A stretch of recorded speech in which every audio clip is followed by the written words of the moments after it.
Hello students, good evening all of you.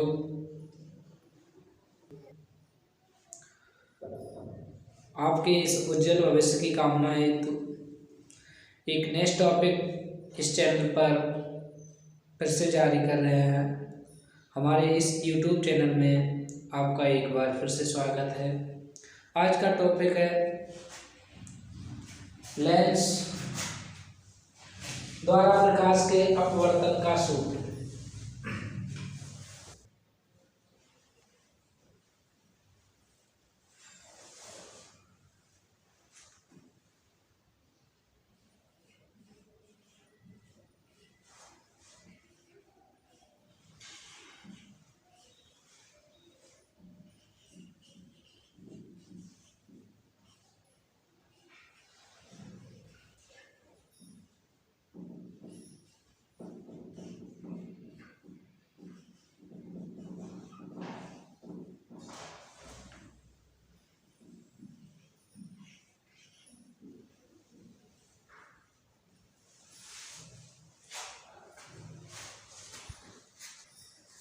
तो आज का टॉपिक है आपके एक पतले लेंस द्वारा प्रकाश के अपवर्तन का सूत्र। तो सबसे पहले बात करते हैं पतले लेंस की। पतला लेंस क्या होता है? एक ऐसा लेंस जिसकी लंबाई चौड़ाई की अपेक्षा अधिक हो, अर्थात एक ऐसा लेंस जिसकी लंबाई अधिक हो और चौड़ाई कम हो, तो ऐसे लेंस को पतला लेंस कहेंगे।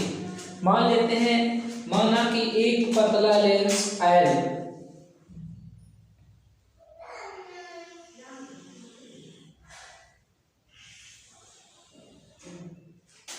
एक पतला लेंस L वायु में इस प्रकार रखा है कि इसके दोनों ओर का अपवर्तनांक समान है। माना कि समान अपवर्तनांक n1 है तथा लेंस का अपवर्तनांक n2 है। माना कि एक प्रकाश किरण लेंस से u दूरी पर रखी है। वस्तु के बिंदु O से चलने वाली प्रकाश किरण लेंस के प्रथम पृष्ठ पर आपतित होती है। द्वितीय पृष्ठ की अनुपस्थिति में लेंस द्वारा बना प्रतिबिंब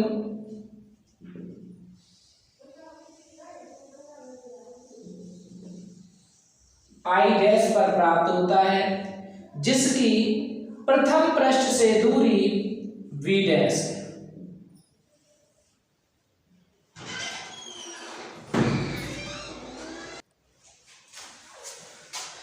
प्रथम पृष्ठ द्वारा बना प्रतिबिंब द्वितीय पृष्ठ के लिए आभासी वस्तु का कार्य करता है, तब द्वितीय पृष्ठ द्वारा वास्तविक प्रतिबिंब I पर प्राप्त होता है, जिसकी द्वितीय पृष्ठ से दूरी V है। तब गोलीय पृष्ठ के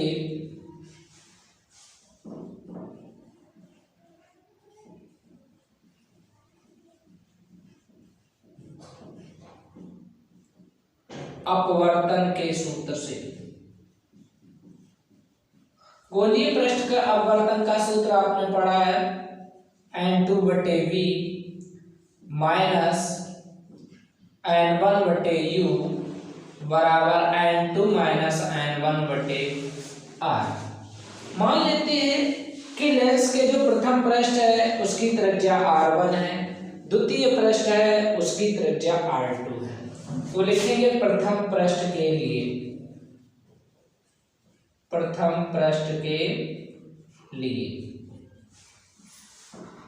प्रकाश किरण वायु से कांच में जा रही है, तो अपवर्तनांक समान है n2। प्रतिबिंब कहां पर प्राप्त होता है? I' पर। दूरी कितनी है? V' माइनस n1/u वस्तु की दूरी है, ठीक है। n2 माइनस n1/r की जगह लिखेंगे r। समीकरण नंबर 1। मान लीजिए कि लेंस की मोटाई टी है, यहां से यहां तक की दूरी ये बी डैश है, तो यहां से यहां की दूरी आपकी हो जाएगी बी डैश माइनस टी। ये यहां से यहां तक की दूरी है टोटल, यहां से यहां तक की दूरी देखेंगे तो बी डैश माइनस टी हो जाएगी। तो लिखेंगे द्वितीय पृष्ठ के लिए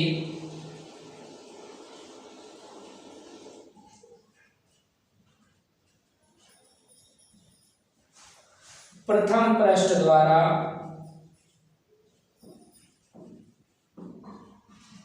बना प्रतिबिंब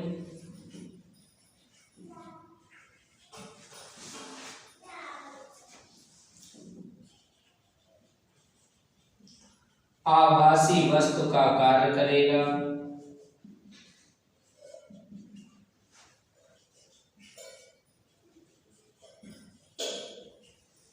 तब वास्तविक प्रतिबिंब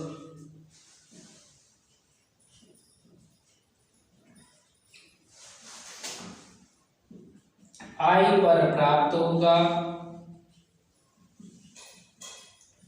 जिसकी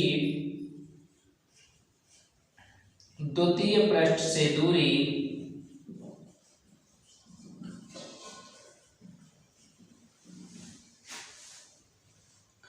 v है। तब अब वर्तनांक देखेंगे, इस बार कहां से वायु में जा रहा है, वर्तनांक n1 n2 के स्थान पर n1 बटे b डैश के स्थान पर b माइनस n1 के स्थान पर n2 बटे u के स्थान पर v डैश माइनस t बराबर n2 के स्थान पर n1 माइनस n2 बटे r2। परिभाषा में लिखा है पतले लेंस के लिए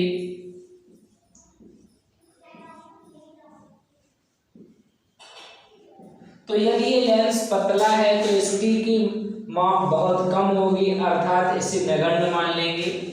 तो ये बी डैश माइनस टी बराबर हो जाएगा बी डैश, तब n1 बटे बी माइनस n2 बटे बी डैश बराबर n1 माइनस n2 बटे r2। इसे मान लेते हैं समीकरण 2।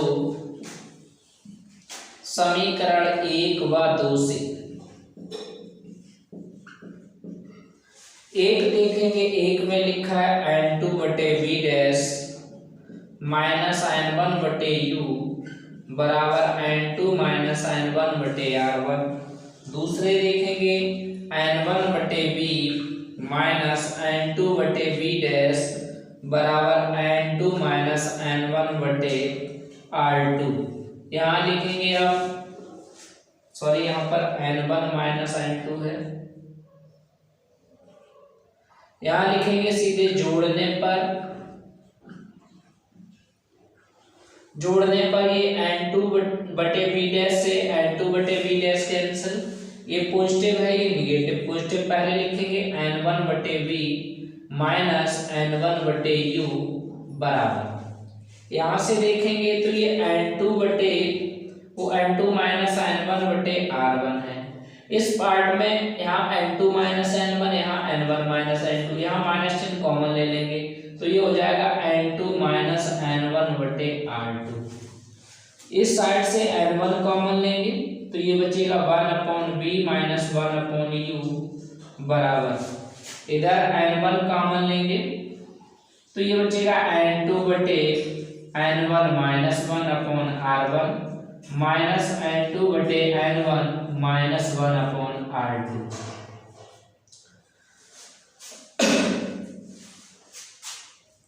तो ये n1 से n1 कैंसिल, 1 बटे बी माइनस 1 बटे u, n2 बटे n1 ये n माइनस 1 बटे r1 माइनस n माइनस 1 बटे r2, इधर से n माइनस 1 कॉमन।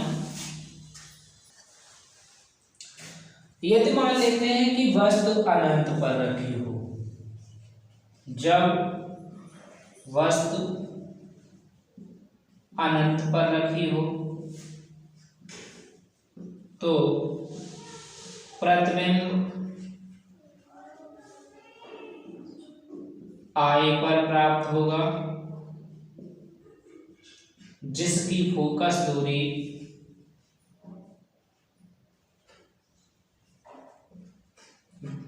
F है। अर्थात यहां से ये कह सकते हैं ये द्वितीय पृष्ठ पर फोकस होगा, तो द्वितीय पृष्ठ की फोकस दूरी v बराबर f हो जाएगा, u बराबर इनफाइनाइट, तो u बराबर इनफाइनाइट और v का मान जो हो जाएगा f हो जाएगा। तो 1/f बराबर 1 माइनस u का मतलब इनफाइनाइट, n-1 कॉमन 1/r1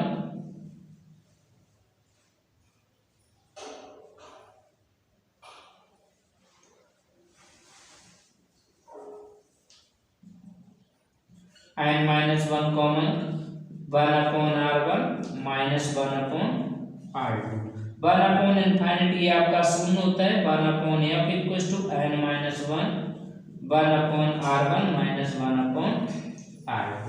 ये आपके लेंस मेकर का सूत्र है, इसी को हम लोग लेंस मेकर का सूत्र बोलते हैं। एक बार बात कर लेते हैं आपसे, यदि हम उत्तल लेंस के स्थान पर अवतल लेंस ले लिया जाए तो अवतल लेंस के लिए R1 का मान नेगेटिव हो जाएगा और R2 का मान सेम रहेगा, अर्थात 1/f बराबर n-1 1/-r1 माइनस 1/r2।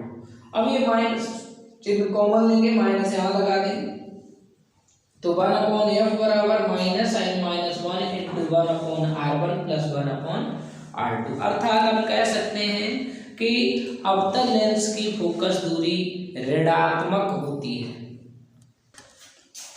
तो स्टूडेंट्स कैसा लगा आज का हमारा टॉपिक, कमेंट बॉक्स में बताएं और ज़्यादा से ज़्यादा शेयर करें, जिससे और भी विद्यार्थी आपके साथ सहयोग कर सकें। Thank you.